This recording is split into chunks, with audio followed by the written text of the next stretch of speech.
Duality, a notion essential to psychology.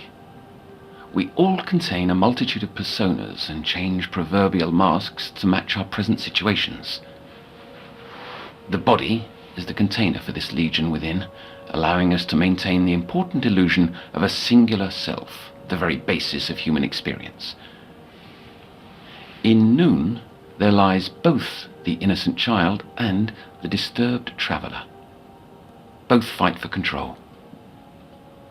But what happens when the duality is not only in the mind? 2 breaths. Why could I hear him breathing?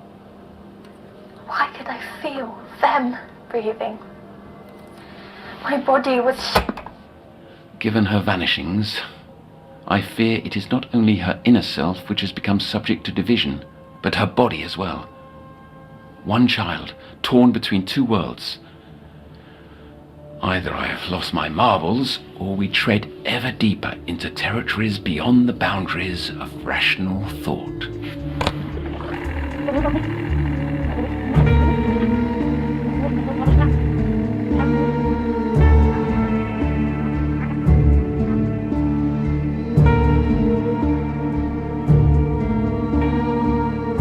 You're listening to The Sounds of Nightmares, an audio fiction series from the world of Little Nightmares.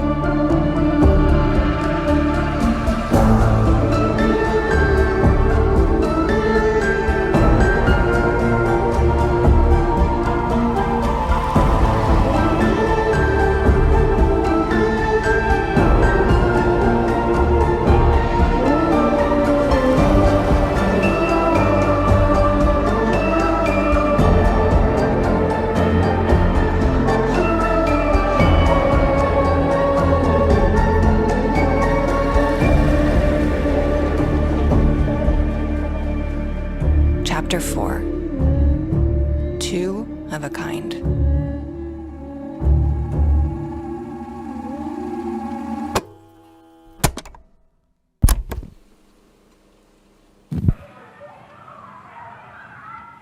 Otto, what is this place? The reunion room. Is that cake they're eating? May I have some? Can I go in there? I'm sorry. You may only watch. My colleagues don't allow inpatients to mingle with outpatients. Those who are ready to go home to their families, I mean. Sit tight and I'll get you some cake.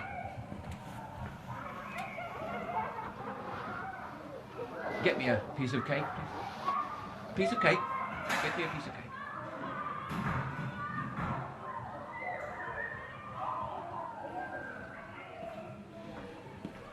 There.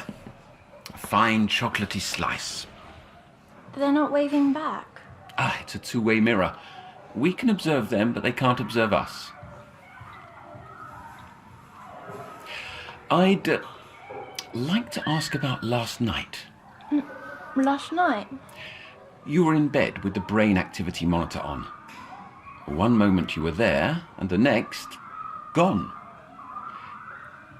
Where did you go? I don't understand. I watched you myself, so I know you didn't get up and leave the room. Wasn't I asleep? I don't recall any of this. You vanished, Noon. Huh? I thought I might have been mistaken at first, but the EEG readings persisted, as if you were still there. Several minutes lapsed, then you reappeared. That makes no sense. And this wasn't an isolated event. What do you mean? I can't just... People don't just disappear. You're supposed to help me. You're supposed to understand. And yet neither of us do. It's a major development, a bona fide anomaly. That's why we must be sure that... Is this some kind of trick? It's all right. Look at me. Focus on my eyes. Breathe. Noon, slowly. Breathe. 2, 3. Hold. 2, 3. Out. 2, 3.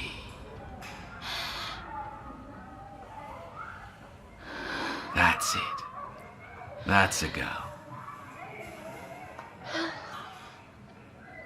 Better? Why did you take me here, Otto? I know solitude can be hard, and visualization is essential to developing beliefs. It's being alone I hate. It's being lonely. And I'm showing that one day you'll be in the reunion room too. Just as relieved as those children, sharing cake rather than eating it by yourself. But you have to trust my process, even when it's difficult for you to grasp. I understand more than you think. Yes, I suspect so too. Hidden somewhere in your head. Come along. We've got preparations to make before tonight's session. Can we stay here? A minute longer? All right, just until you finish that slice. So many wires. They're everywhere. It's the same EEG machine I use to monitor your sleeping brain. Only now I'd like to acquire readings during wakefulness, during your retelling, to compare results. My last doctor made me do things like this all the time. Tubes into my stomach. I don't much like being awake for tests and proddings. These electrodes may feel strange on your scalp, but there's no pain. Nothing to worry about. If anxiety rears its head, take deep breaths. Same as earlier, yes? I'm not sure. Trust, remember?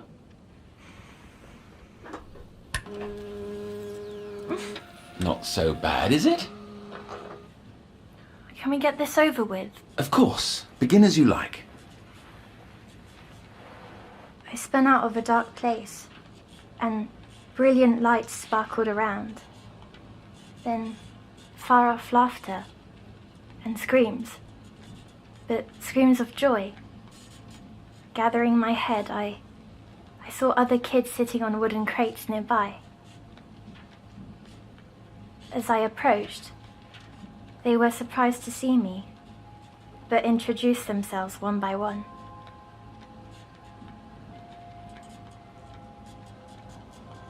They were performers, they said, each with different skills and talents. Juggling, fire breathing, trapeze something. Trapeze? Trapeze. That's what he said.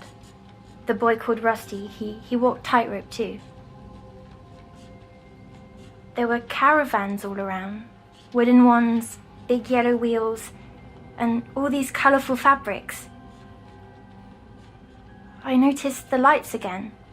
Fairy lights, shining down into the puddles from the rain that cleared before I'd arrived. Their reflection, swirling in the murky water, like a ballet. It was beautiful. As I lost focus, the others went on talking, fast and loud as teenagers do. Teenagers? And how long had they been there?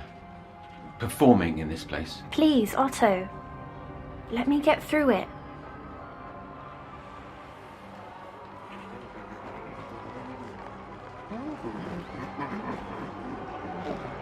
From the way they looked, they'd been there a long time. But they were confident, or tried to be, and kind. As the clouds parted, Rusty asked if I wanted to go on a ride. He said it was the best one because it let you see clearly. So I said yes, feeling a part of their gang. I'd never had that before. We passed by games and silly booths until we came to the giant wheel. We climbed into the seats in pairs, me and Rusty taking the last cart.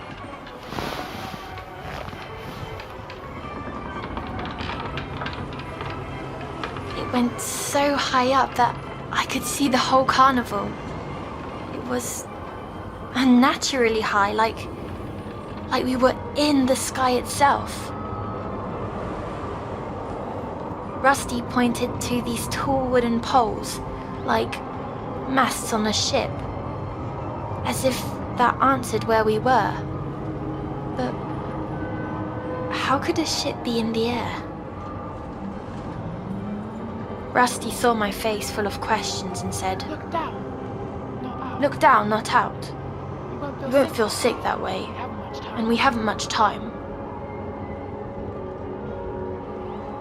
I remember feeling, for a moment, things were okay. On the giant wheel, for the first time in such a long time, I felt happy. But Rusty, he suddenly seemed so sad. His voice shifted, and he continued, "That massive tent there, that's the big top. He said we'd be going there soon because him and his friends had a show to put on."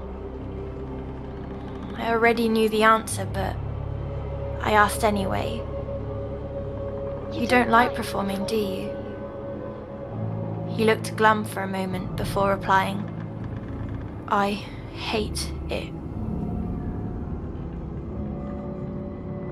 When I asked why he does it, Rusty mumbled to himself, but I couldn't hear with the wind so loud.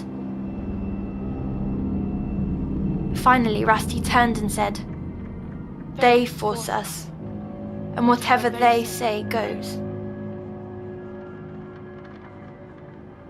I didn't know who they were, but a bad feeling came over me, and I understood why we were really on that wheel. Because all the way up there, he could say what was in his heart without worrying about being heard.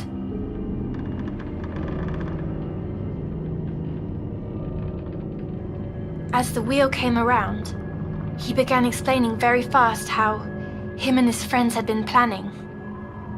Rusty wanted me to be part of a special show where they would try something they'd never done before.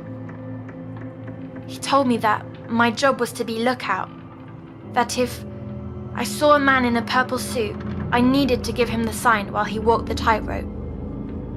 I asked, "Is this the man who makes you put on shows?" Without really answering, Rusty kept talking. "In the spotlight, some glow, while others shrivel into shadows. We glow and do as told, or..." He didn't finish the thought, but I understood. The times I was on TV, I'd have done anything to avoid all those lights. So I said, "A simple sign won't do. I'll have to shout. A code only we'll understand. How about Big Top?" He agreed it was a good idea, and I realized he didn't tell me what they were planning, but when I saw him staring out at the clouds, I asked, "You mean to escape, don't you? The carnival?" And he quickly said, This entire rotten world.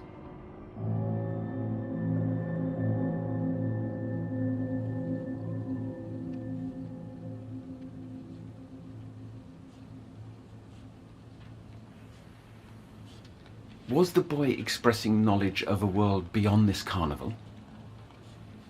I hadn't thought about it until now, but I guess so. And I felt that too. That all the places you've been are one and the same?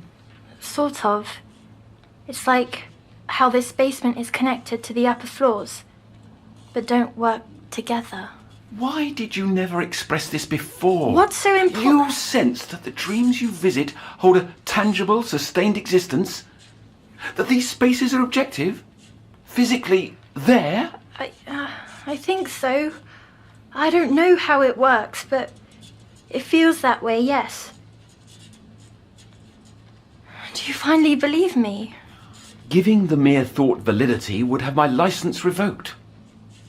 Yet I admit there's potential that what you say is true. It offers some explanation of your spiriting away last night.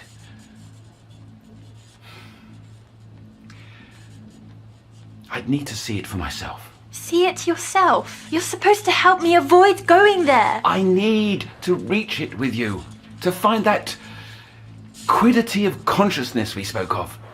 Why would you want that? How can I trust you if you don't answer my questions sometimes? It isn't fair.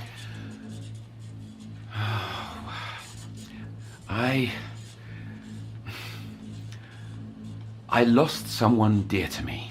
You understand? A long time ago. Part of me believes that they may be there. So that's the reason you're so fascinated by me, isn't it?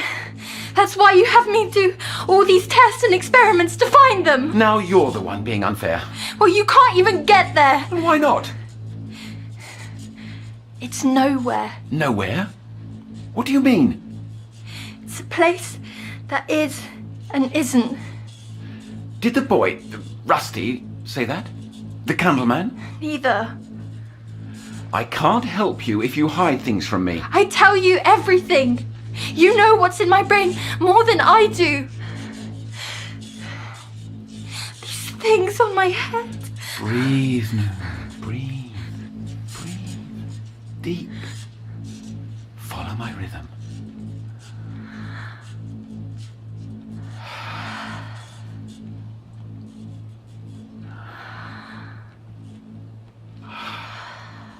All right, okay. If the theatrics are done, we must press on. I want to stop. The sooner you finish, the sooner we'll be free.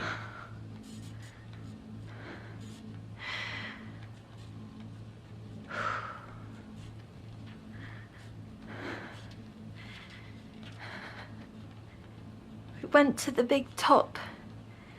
Rusty and the others got all dressed up in amazing costumes, black and white with sparkles, and another in a fancy red coat. Rusty led me round to the towering stage, placing me in the front, saying,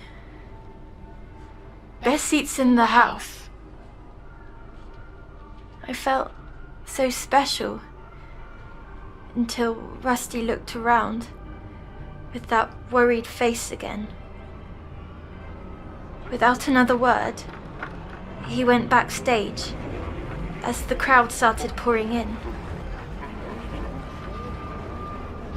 These people were the wrong shape. Faces like bad drawings come alive. One sat down in the seat to my left, eating a candy apple. It stank horribly, and the center was mushy and raw. These plump bodies filled the seats, too big for them, crushing and spilling into one another, at the same time stuffing their faces with rancid snacks, all gristly and chewy. I thought to throw up, but as the lights dropped, everything went still.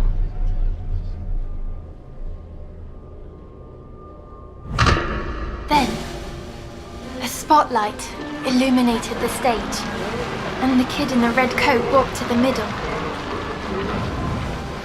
He put on amazing magic tricks that almost made me forget where I was. For his final trick, he waved around a swirling cloak, smoke spilling out, and topped off with a bang. When the cloak dropped, he had disappeared, and in his place were two different kids. They had sticks near their mouths, blowing fire. That did it for the crowd. Then I remembered. I was playing lookout. But I saw no man in a purple suit, and I was distracted as the fire breathers finished and junglers came on. They took the flaming sticks from their friends and threw them so high in the air. I found myself cheering with the crowd. And then the lights went down again, marking the final act. spotlight blared again, shining at the top of the tent. Way up, standing at one end of a rope between two ladders, was Rusty. The others stopped, staring in complete quiet. He started walking, slowly, then with more confidence. The silence went on too long, like we were all under a spell. And that's when I noticed something beside me, in the seat that had been empty a moment ago. The man in the purple suit. I heard him before I saw him. 2 breaths. Why could I hear him breathing? Why could I feel them breathing? My body was shaking, but his attention was on Rusty. Noticing that I wasn't cheering, the man turned. He had no eyes, but I felt him look at me. How can someone with no eyes look at you? Then, I saw a smaller man in his lap. A dummy, only he wasn't made of wood or plastic and had hair atop a lumpy face where a wide mouth had been carved out. Unlike the man, the puppet had eyes, staring at the spotlight above. Suddenly, the crowd burst into a cheer as Rusty reached the middle of the rope. But the dummy's face crinkled, full of hate, wanting those cheers for himself. I was the only one not clapping, and he turned to face me. I'm not sure if they spoke or if it was in my head, but with a smile, they invited me to be part of the show. That's when I shouted, "Big top! Big top!" But the crowd was booming. Rusty made it across the rope, but instead of climbing down the ladder, he began climbing towards a small cut in the fabric at the top of the tent. I turned back, and the man was still there, limp, but his dummy was gone, right near Rusty. Big top! I tried to scream, tearing my throat, but I had no breath. And then I saw the dummy, its lumpy face peering out from the shadows at the top of the tent, waiting for Rusty. The man beside me grew shy, both loving the praise and regretting the attention. I could hear it breathing again, twin breaths, how to think. I tried and tried to shout, but it was too late. Rusty was finally out of the spotlight, and the tiny doormat lunged, and Rusty... Did he escape? Did he manage? Get this thing off my head! Was Rusty able to get away? No, I don't like it! Rusty! Okay. All right. Deep breaths. Deep breaths. Follow me. Listen. 1, 2, big top! Slow down. Breathe. Rusty! 2, big Just top! breathe. Big top!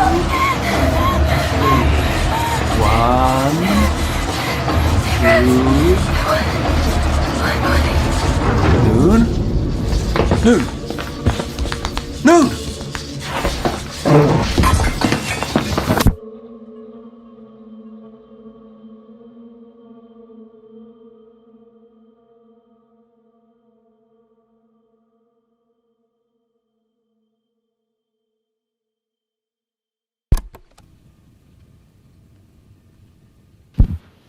Mercifully, the only irreparable damage this evening was the wound cut in Noon's confidence towards me.